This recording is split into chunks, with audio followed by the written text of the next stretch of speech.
So we have two microphones here and here, and we'll ask you to go ahead and line up. And if you'd like to make a comment or ask a question, feel free. And it's tough for me to see here with the lights, but do we have somebody over here to kick us off? We do not. So, and over here we do. Go ahead.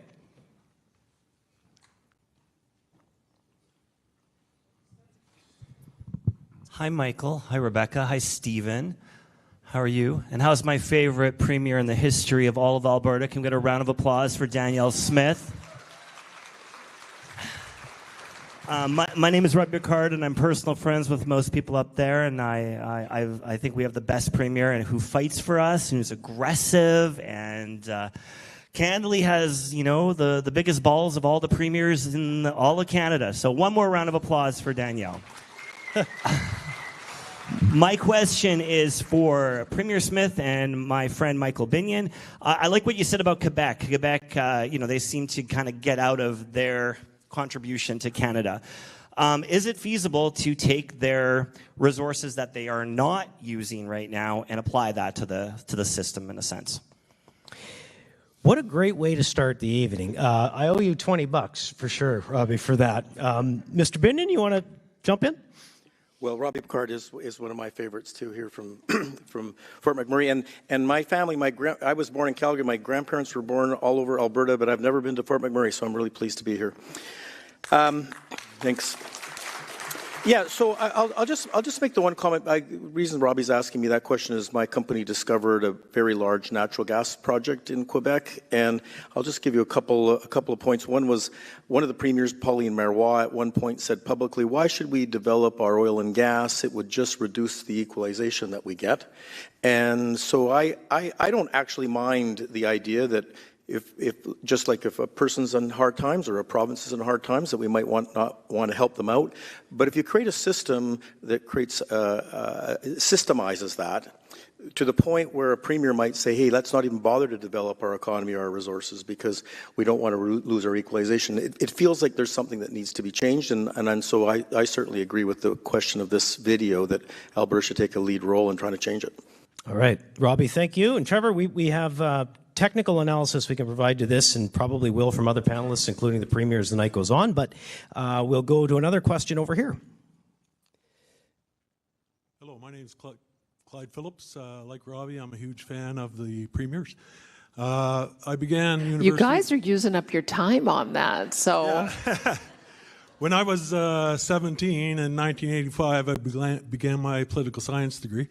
And in 1987, studying Canadian government, I was very enthused about the Reform Party. I see the word reform up here on the screen.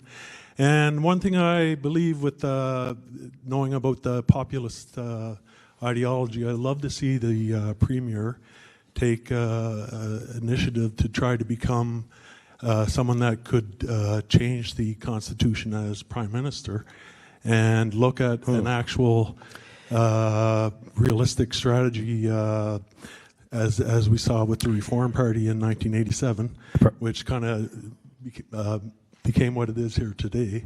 And I actually believe that you have the capacity to make those changes more so as Prime Minister with a populist party that could be create fervor virtually overnight.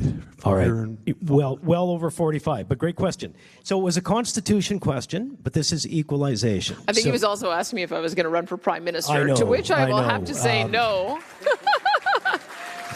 You know, the joke that I make is I go to bed and sleep so well at night because I don't spend 1 minute thinking about how to win votes in Toronto or Montreal.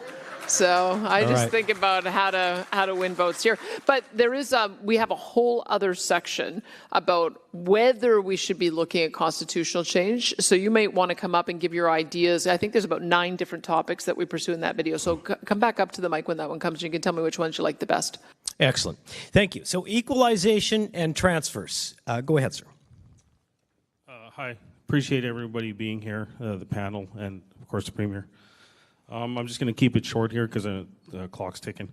Okay, so given, as shown in the video, given that Alberta's interest in prosperity depends on having cooperative partners, whether that is federal government or other provinces, we are hearing about all solutions that hinge on cooperation. But history has shown time and again that these efforts have been largely ineffective. Meanwhile, the area that matter most to Albertans, pipelines, immigration, international trade, and even interprovincial trade remain stalled and tied up in red tape. My question is, why are we still putting our hope in cooperative solutions that clearly don't deliver and are out of our control when the real leverage and perhaps the only path to meaningful results comes from a sovereign Alberta? Okay. Premier? There's a couple things. I might get Trevor Tombe to comment on the equalization formula. Like some people will say, well, is there any point in trying to change the equalization formula? And he's got a good history of how many times it's changed in the past. And so I'd like him to talk about that. But just on the positive side of things, I can tell you the conversation that the premiers are having today around the table is a 180 from where we were 12 months ago. So 12 months ago, what we were talking about is how do we stop the federal government from continuing to beat us down with terrible law after terrible law after terrible law. And now we have the other premier saying, stop picking on Alberta and start addressing some of the issues. And we're doing joint communiques about how each one of us can develop our own resources. And that it doesn't matter what political stripe it is, because what we discovered through this C-69 process is it affects every mining project in the country as well. And so I think that is, with the election of Donald Trump in the United States, it caused a major recalibration on the part of all of the premiers. I think everybody just assumed the North-South trade ties would continue as firm and strong as ever, and we'd never have to think about finding new markets. Now they see that that relationship is precarious, and the only way that we're going to be able to develop new markets is by working with each other and supporting each other. Now we just have to get the federal government to agree to that. But I think that it's a major milestone to have the provinces in such accord on that. Maybe some of the other panelists might be able to talk about whether they've seen this in the past with the provinces being this aligned, but I can tell you it is a major difference. But I still would like Professor Tombe to talk about the history on equalization. For sure, Premier. I wanted to say, Professor Tombe, that was my wild card to end this segment, but because you've called on him, let's hear from him right now. Professor Tombe, go ahead. Sure, thank you. So I think in any conversation about fiscal transfers or public finances generally in our federation, it's important to remind ourselves that Canada is so incredibly diverse, culture, history, languages, but importantly for this conversation, our economies are very different from one part of the country to another. And we're also one of the most decentralized federations in the world. And so some kind of a program that helps less well-off regions, I'm thinking here the territories and the Maritimes in particular, fulfill their responsibility, health and education, that's always existed. But balancing these regional tensions because of the big differences has always been very hard. And so throughout history, right from the very beginning, we have concerns raised around the structure and design details of federal-provincial transfers. And concerns raised by some regions are typically responded to productively by the federal government. Indeed, the last time we had a major equalization reform, it was led by an Albertan, Al O'Brien, right? And that was a really successful reform implemented by Stephen Harper in 2007. Prior to that, another major change to the program was led by concerns raised by Newfoundland and Labrador, primarily around the development of offshore resources, really needing a change to the program so that they wouldn't lose out as a result of developing resources. So tons of examples of provinces leading to national change in big, important ways in these programs. And right now, it's been nearly 2 decades without a serious look at the program. We're just a couple of years away from that being the longest stretch of time where no serious review has actually occurred. And I think it's due. There's lots of ways in which the program can be changed, and historically, it's provinces that lead that conversation. And maybe I'll loop back to the very first question that we had around Quebec. Could you incorporate into the program some measure of what their resource revenues could be?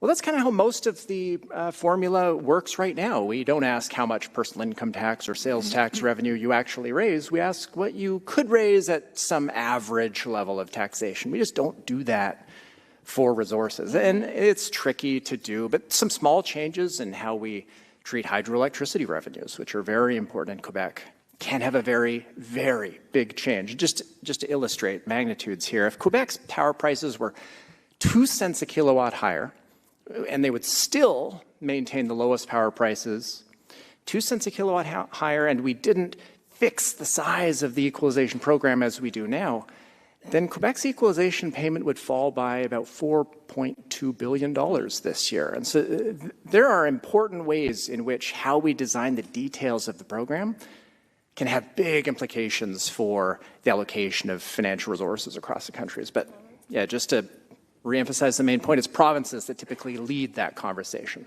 That's great insight. Premier, you were right to go to Trevor sooner. Of course you were right. Let's go over here. Oh, other side? Okay. Go ahead. Thank you. Good evening, Premier Smith and distinguished guests. So, to take your question, does Alberta need to take the lead? Absolutely. So, in very much the same way as Quebec takes the lead on the eastern side of Canada, we are the two provinces that probably have the most to gain or lose through this process. So having us at that stake, taking the lead or co-leading it with Quebec, I think helps to direct the conversations in the direction it needs to go. I'm happy to hear about some of the equalization thing, because that was the greatest concern people bring up, is the equalization tables, is it fair? One of the things some of the people, I don't know whether it's a misconception or not, is that Quebec doesn't claim their hydro and their resources because they are not claiming it. And that alone, as mentioned, would change that formula dramatically. I guess I'm out of time. Yep. Go ahead, sorry. Sure. No, I think you're absolutely right. And I think one of the things you'll find as we're talking through each of these topics is these are the kind of things Quebec does already. And I think that's why they keep coming up every so often, is saying, is it time for us to take over tax collection, provincial police, pension, immigration? It's because Quebec already does that. And so that's one thing I would say. And I think you are also right. I mean, if we were to have a formula that said, okay, yeah, you can subsidize your electricity, but you can't get the difference from the equalization pod. As Professor Toom said, that alone would bridge the gap by $4.2 billion, or maybe higher if they're that much under market. But imagine if we did the same thing on resources. You can keep your vast supply of natural gas in the ground, Quebec, but we're going to impute a value of what you would gain in resource revenues if you developed it. And if you choose to keep it in the ground, that's great, but you can't get that differential from the rest of Canada, and Alberta in particular. And so if we can start that kind of conversation, and talking about provinces take the lead, Albertans voted 62% to end equalization, and what was really interesting about what happened after that is Newfoundland and Labrador started looking at the program and said, why are we, the most indebted province with one of the lowest populations, why are we transferring money to Ottawa so Ottawa can give it to Ontario and Quebec? It was never designed for small provinces to transfer money to the big, rich, robust economies. And so BC and Saskatchewan joined them in a lawsuit saying that's not fair. We need equivalent per capita transfers. So we already have 4 provinces that are saying we need to make some changes on this. So I think the ball is rolling, and we just have to see what the next stage is. Promise we'll do a straw poll on each subject before we wrap it. He might want a response. Sorry, don't mean to over-moderate with you.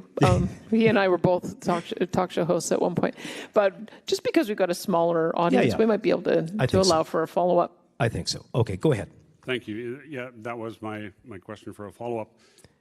Is there any way to use Quebec's system against them by using their model as a best practice?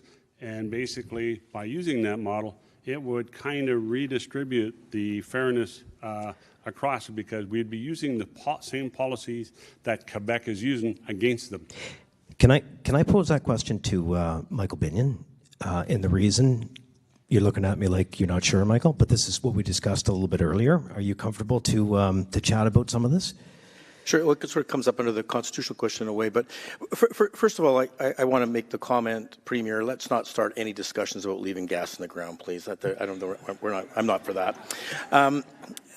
Okay, let's not talk about using it against Quebec. Let's talk about using it for us. I would start with that, because I think Quebec does some things that are very effective for themselves, and one of them is that they have worked extremely hard to demonstrate the ability to govern themselves, which of course, if you have aspirations of more autonomy or more sovereignty, if you can't actually govern yourself, then you're a little bit like the teenager saying, I'm going to move out of the house, but I don't know how I'm going to pay the rent and I don't have a job, right? So Quebec has really taken the effort to show responsible self-government.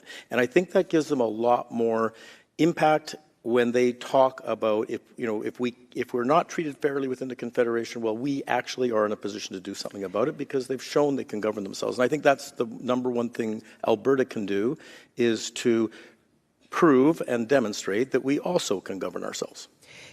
Premier, I'm going to give you the last word, but I just want to get to one more.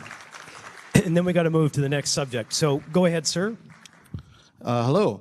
So in June, 95% of teachers voted in favor of strike action. Super. And we're talking about, no, this ties into the equalization. Please don't cut me off, sir. Well, you're going to have to get to the subject matter, sir.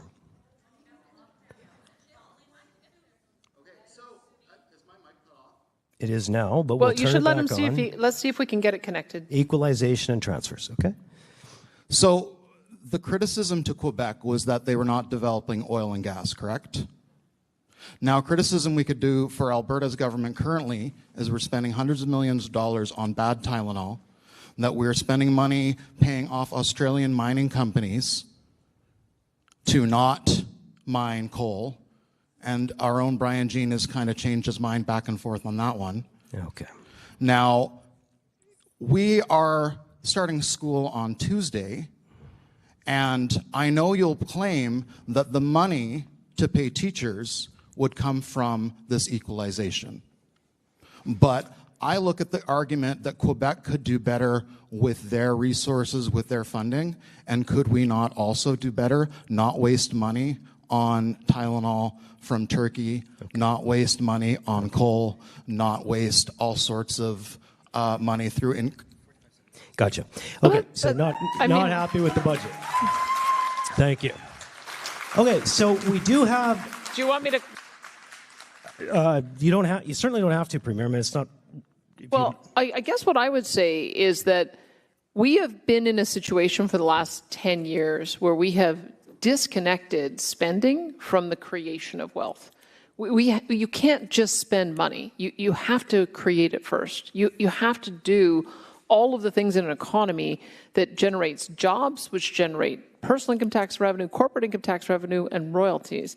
So yeah, that includes doing some mining development. I just saw some of the biggest mines in the country doing an aerial tour. We have 60% of the oil sands is developed through mining.